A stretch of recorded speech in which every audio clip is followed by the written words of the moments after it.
कहानी का शीर्षक है दफ्तरी। इसके लेखक हैं मुंशी प्रेमचंद। रफाकत हुसैन मेरे दफ्तर का दफ्तरी था। 10 रुपए मासिक वेतन पाता था।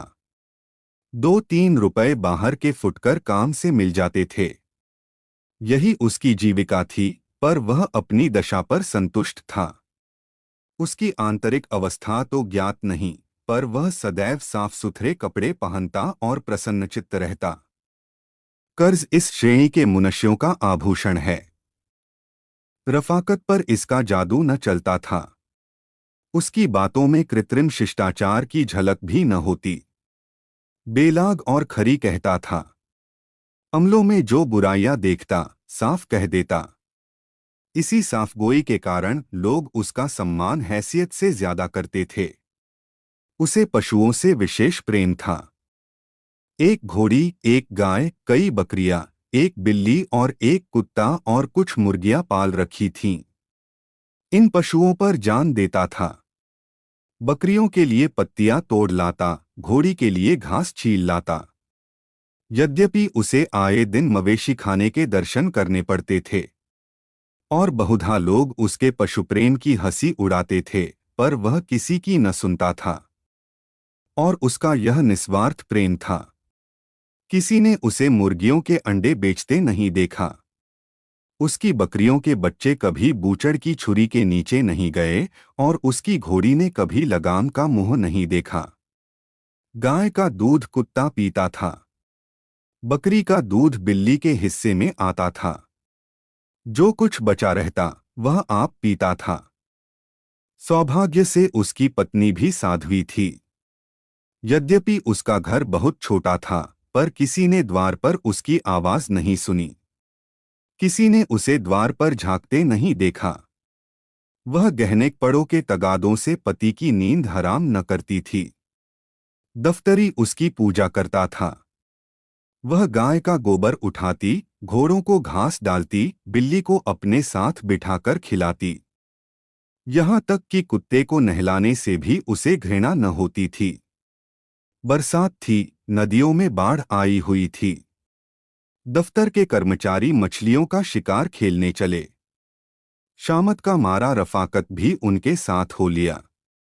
दिन भर लोग शिकार खेला किए, शाम को मूसलाधार पानी बरसने लगा। कर्मचारियों ने तो एक गांव में रात काटी।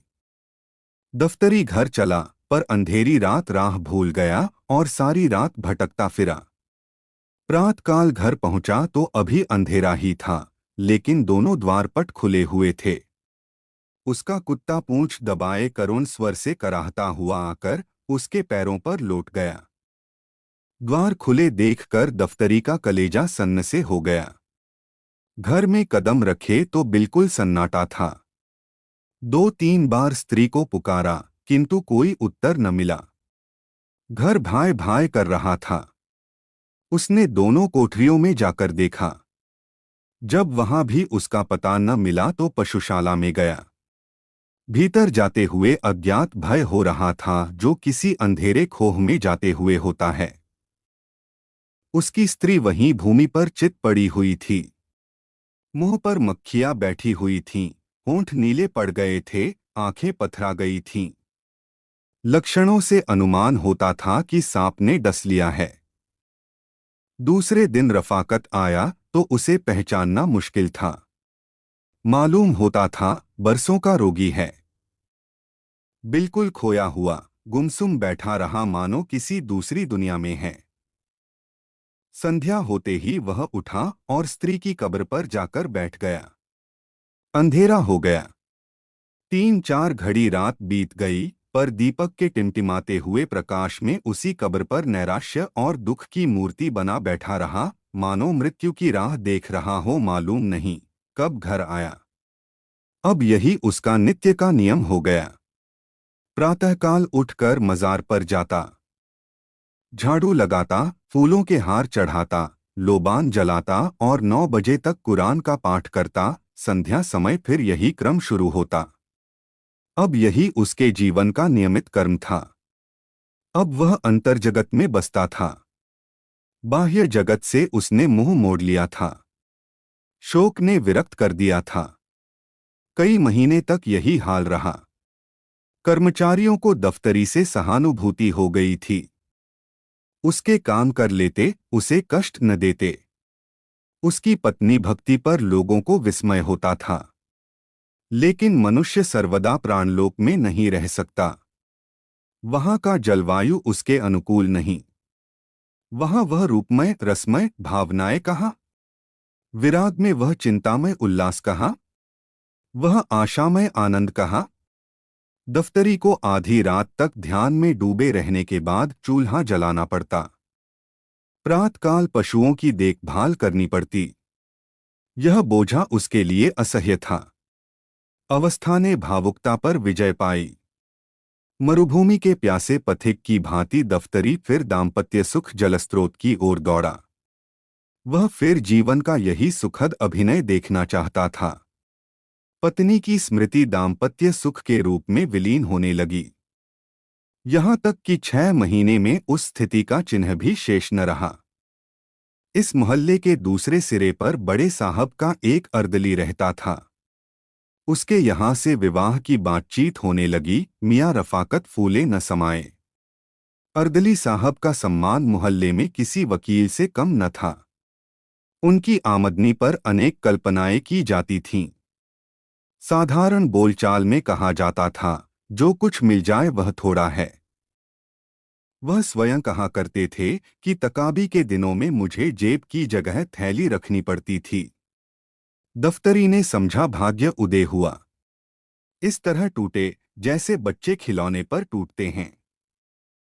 एक ही सप्ताह में सारा विधान पूरा हो गया और नववधू घर में आ गई।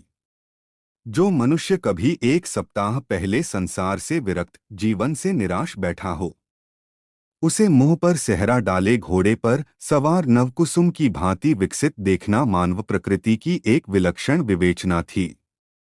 किंतु एक ही अठवारे में नववधू के जौहर खुलने लगे। विधाता ने उसे रूपेंद्रिय से वंचित रखा था, पर उसकी कसर पूरी करने के लिए अति तीक्ष्ण वाकेंद्रिय प्रदान की थी। इसका सबूत उसकी वह वाक्पटुता थी, जो अब बहुधा पड़ोसियों को विनोदित और दफ्तरी को अपमानित किया करती थी। उसने 8 दिन तक दफ्तरी के चरित्र का तात्विक दृष्टि से अध्ययन किया और तब एक दिन उससे बोली, तुम विचित्र जीव हो। आदमी पशु पालता है अपने आराम के लिए, न कि जंजाल के लिए। यह क्या कि गाय का दूध कुत्ते पिएं, बकरियों का दूध बिल्ली चटकर जाए। आज से सब दूध घर में लाया करो। दफ्तरी निरुत्तर हो गया। दूसरे दिन घोड़ी का रातिब बंद हो गया। वह चने अब भाड़ में भुनने और नमक मिर्च से खाए जाने लगे। प्रातःकाल ताजे दूध का नाश्ता होता, आए दिन तस्मई बनती। बड़े घर की बेटी पान बिना क्यों कर रहती। घी मसाले का भी खर्च बढ़ा। पहले ही महीने में दफ्तरी को विदित हो गया कि मेरी आमदनी गुजर के लिए काफी नहीं है। उसकी दशा उस मनुष्य की सी थी जो शक्कर के धोखे में कुनैन फाक गया हो। दफ्तरी बड़ा धर्मपरायण मनुष्य था। 2-3 महीने तक यह विषम वेदना सहता रहा, पर उसकी सूरत उसकी अवस्था को शब्दों से अधिक व्यक्त कर देती थी। वह दफ्तरी जो अभाव में भी संतोष का आनंद उठाता था, अब चिंता की सजीव मूर्ति था। कपड़े मैले, सिर के बाल बिखरे हुए, चेहरे पर उदासी छाई हुई, अहर्निश हाय हाय किया करता था। उसकी गाय अब हड्डियों का ढांचा थी, घोड़ी का जगह से हिलना कठिन था। बिल्ली पड़ोसियों के छींकों पर उचकती और कुत्ता घूरों पर हड्डियां नोचता फिरता था। पर अब भी वह हिम्मत का धनी इन पुराने मित्रों को अलग न करता था। सबसे बड़ी विपत्ति पत्नी की वह वाक्प्रचुरता थी, जिसके सामने कभी उसका धैर्य, उसकी कर्मनिष्ठा, उसकी उत्साहशीलता प्रस्थान कर जाती और अपनी अंधेरी कोठरी के एक कोने में बैठकर खूब फूट फूट कर रोता। संतोष के आनंद को दुर्लभ पाकर रफाकत का पीड़ित हृदय उच्छृंखलता की ओर प्रवृत्त हुआ। आत्माभिमान जो संतोष का प्रसाद है, उसके चित्त से लुप्त हो गया। उसने फाकेमस्ती का पथ ग्रहण किया। अब उसके पास पानी रखने के लिए कोई बर्तन न था। वह उस कुएं से पानी खींचकर उसी दम पी जाना चाहता था जिससे वह जमीन पर बह न जाए। वेतन पाकर अब वह महीने भर का सामान जुटाता, ठंडे पानी और रूखी रोटियों से अब उसे तस्कीन न होती। बाजार से बिस्कुट लाता, मलाई के दोनों और कलमी आमों की ओर लपकता। 10 रुपए की भुगत ही क्या, एक सप्ताह में सब रुपए उड़ जाते। तब जिल्दबंदियों की पेशगी पर हाथ बढ़ाता, फिर दो एक उपवास होता। अंत में उधार मांगने लगता। शनैः शनैः यह दशा हो गई कि वेतन देनदारों ही के हाथों में चला जाता और महीने के पहले ही दिन कर्ज लेना शुरू करता। वह पहले दूसरों को मितव्ययिता का उपदेश दिया करता था, अब लोग उसे समझाते, पर वह लापरवाही से कहता, साहब आज मिलता है खाते हैं, कल का खुदा मालिक है, मिलेगा खाएंगे नहीं पढ़कर सो रहेंगे। उसकी अवस्था अब उस रोगी सी हो गई जो आरोग्य लाभ से निराश होकर पथ्यापथ्य का विचार त्याग दे, जिसमें मृत्यु के आने तक वह भोज्य पदार्थों से भलीभांति तृप्त हो जाए। लेकिन अभी तक उसने घोड़ी और गाय न बेची। यहाँ तक कि एक दिन दोनों मवेशी खाने में दाखिल हो गईं। बकरियां भी तृष्णा व्याघ्र के पंजे में फंस गईं। पोलाव और जर्दे के चस्के ने नानबाई का ऋणी बना दिया था। जब उसे मालूम हो गया कि नगद रुपए वसूल न होंगे, तो एक दिन सभी बकरियां हाँक ले गया। दफ्तरी मुंह ताकता रह गया। बिल्ली ने भी स्वामिभक्ति से मुंह मोड़ा। गाय और बकरियों के जाने के बाद अब उसे दूध के बर्तनों को चाटने की भी आशा न रही, जो उसके स्नेहबंधन का अंतिम सूत्र था। हाँ, कुत्ता पुराने सद्व्यवहारों की याद करके अभी तक आत्मीयता का पालन करता जाता था, किंतु उसकी सजीवता विदा हो गई थी। यह वह कुत्ता न था जिसके सामने द्वार पर किसी अपरिचित मनुष्य या कुत्ते का निकल जाना असंभव था। वह अब भी भूंकता था, लेकिन लेटे-लेटे और प्रायः छाती में सिर छिपाए हुए, मानो अपनी वर्तमान स्थिति पर रो रहा हो। या तो उसमें अब उठने की शक्ति ही न थी, या वह चिरकालीन कृपाओं के लिए इतना कीर्तिगान पर्याप्त समझता था। संध्या का समय था। मैं द्वार पर बैठा हुआ पत्र पढ़ रहा था कि अकस्मात दफ्तरी को आते देखा। कदाचित कोई किसान सम्मन पाने वाले चपरासी से भी इतना भयभीत न होगा, बालवृंद टीका लगाने वाले से भी इतना न डरते होंगे। मैं अव्यवस्थित होकर उठा और चाहा कि अंदर जाकर द्वार बंद कर लूं कि इतने में दफ्तरी लपक कर सामने आ पहुंचा। अब कैसे भागता। कुर्सी पर बैठ गया, पर नाक भौं चढ़ाए हुए। दफ्तरी किस लिए आ रहा था, इसमें मुझे लेशमात्र भी शंका न थी। ऋणेच्छुओं की हृदय चेष्टा उनकी मुखाकृति पर, उनके आचार व्यवहार पर उज्ज्वल रंगों से अंकित होती है। वह एक विशेष नम्रता, संकोचमय परवशता होती है, जिसे एक बार देखकर फिर नहीं भुलाया जा सकता।